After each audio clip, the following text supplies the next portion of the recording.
तो सुनो, तुम लोग को आज हम क्लास 6 का भूगोल पढ़ा रहे हैं ना। अध्याय 6 है, ठीक है। इसका पहला बात सुनो, लिखा है पृथ्वी के प्रमुख स्थल रूप, है ना। तो इसमें ध्यान दो तुम लोग, ये पृथ्वी हुआ ना, पहले तुम लोग को पढ़ा दिए थे क्या, हम जलमंडल पढ़ाए थे ना। पृथ्वी को दो भाग में बांटा गया है, एक है जलमंडल, दूसरा क्या है स्थल मंडल, ठीक है। तो जलमंडल टोटल कितना होता है? 30%। गलत है। जलमंडल कितना होता है? सबसे ज्यादा जल है ना, सबसे ज्यादा जल है तो जल हो जाएगा 71%, ठीक है। और स्थल होगा 29%, टोटल कितना हो गया 100%। देखो यहाँ पे 71 और 29 दोनों को जोड़ेगा तो 100%, है ना। तो ये टोटल 100% हो गया। जल मंडल में 71% कहा कि 2/3 जल होता है। ऊपर से जब देखते हैं तो हमारा ग्रह नीला दिखाई पड़ता है ना, क्यों? जल के कारण, क्योंकि यहाँ सबसे ज्यादा जल है। समझ में आ गया यहाँ तक? तो जल मंडल 71% और 78%, 29% स्थल मंडल, ठीक है। अब देखो यार ध्यान से, जो हम लोग स्थल मंडल के बारे में आज पढ़ेंगे, क्लास 6 का है ये 6ठा चैप्टर, ठीक है।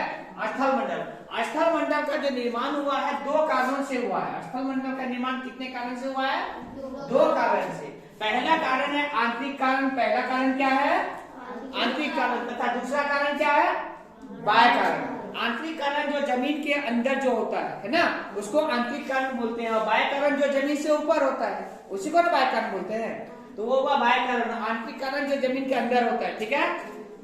अब देखो आंतरिक कारण में क्या आता है, कौन कौन सा ऐसा घटना जो जमीन के अंदर होता है ना। तो जमीन के अंदर 2 ही घटना होता है, एक भूकंप होता है और दूसरा क्या होता है? ज्वालामुखी, है ना। एक होता है भूकंप जो जमीन के अंदर से होता है ना, और दूसरा ज्वालामुखी। 2 ही घटना होता है। ये हो गया तुम्हारा आंतरिक कारण। बाह्य कारण में क्या हुआ, बाय चांस कहीं पे भूकंप आया, है ना। तो ये भूकंप और ज्वालामुखी जो आता है, तो ये क्या कहता है कि बाहरी कहीं कहीं पे चट्टान उठ जाता है। ज्वालामुखी होता है तो ज्वालामुखी का पहाड़ या पर्वत का निर्माण हो जाता होता है ना। या कहीं भूकंप हुआ तो कहीं पे बहुत गड्ढा बन गया, कहीं पे घर टूट गया, तो ये सब होता है ना, थोड़ा थोड़ा जमीन का। ये क्या हुआ, यही बाह्य कारण। इसको आंतरिक, जो आंतरिक तुम्हारा कारण था ज्वालामुखी और भूकंप का निर्माण करना, तो आंतरिक कारण के निर्माण का काट छाट करना ही बाह्य कारण कहलाता है, ठीक है। जो आंतरिक कारण, जो आंतरिक हुआ था, भूकंप और ज्वालामुखी हुआ था, इसका काट छाट करना ही बाह्य कारण कहलाता है, ठीक है। तो यहाँ पे स्थल मंडल का निर्माण का 2 कारण हो गया, ठीक है। अब क्या हुआ कि बाह्य कारण जो आया था, बाह्य कारण के बाद जो आंतरिक काट छाट करना, ये आंतरिक का निर्माण में काट छाट करना ही बाह्य कारण कहलाता है। इसका जो होता है, इसको अगेन 3 भागों में फिर बांटते हैं, ठीक है। पहला है अपदन, दूसरा है परिवहन, तीसरा है निक्षेपण, ठीक है। इसको फिर 3 भागों में बांटते हैं, अपदन, परिवहन और निक्षेपण, ठीक है। समझ में आ गया तक? अब इसका कार्य क्या है, अपदन, परिवहन और निक्षेपण का कार्य क्या है? तो इसका कार्य है, बाई चांस यहाँ पे एक जगह पहाड़ है ना, पहाड़, यहाँ पे एक हम नदी बनाए ना, तो यहाँ पे जब पानी पड़ेगा, हाँ, तो पहाड़ में, तो पहाड़ का पानी साइड होते होते वो कहाँ बहने के लिए चले जाएगा? नदी में आएगा, जोरिया में आएगा ना। तो ये जब पानी नदी में आएगा तो अपने साथ क्या करेगा, इसका धारी, जैसे ये जोरिया या नदी के साइड में जो मिट्टी रहता है उसको काटने लगता है, काटता है ना। एक बेग अगर जोर से पानी पड़ेगा तो वो पूरा मिट्टी को काटना स्टार्ट करेगा, काटने लगेगा ना। तो ये जो मिट्टी यहाँ पे और साथ जो काट रहा है मिट्टी को, है, या उसके साथ पहाड़ में जितना भी मरा हुआ पशु, जीव जंतु, पेड़ पौधा, पत्ती जो भी पड़ा हुआ रहता है, वो अपने साथ बहा के ले लाता है ना। तो उसको बहा के लाना या मिट्टी को काटना, इसी को क्या कहते हैं? अपरदन। इसको क्या कहते हैं? अपरदन। जो मिट्टी को काटते हैं इसी को हम लोग अपरदन करते हैं। हाँ, जो नदी जो है या जोरिया जो है वो अपने साथ अवसाद जो उसको बोला जाए, अवसाद क्या बोलेगा उसको? अवसाद जो बहा के लाता है या मिट्टी को काटता है, इसको अपरदन कहलाता है ना। जब उसको अपरदन वो काटेगा तो पानी क्या करेगा, उसको अपने साथ में बहा के ले जाएगा कहीं। बाई चांस यहाँ पे काटा तो ये अपने साथ इसको बहा के यहाँ से ले जाएगा ना।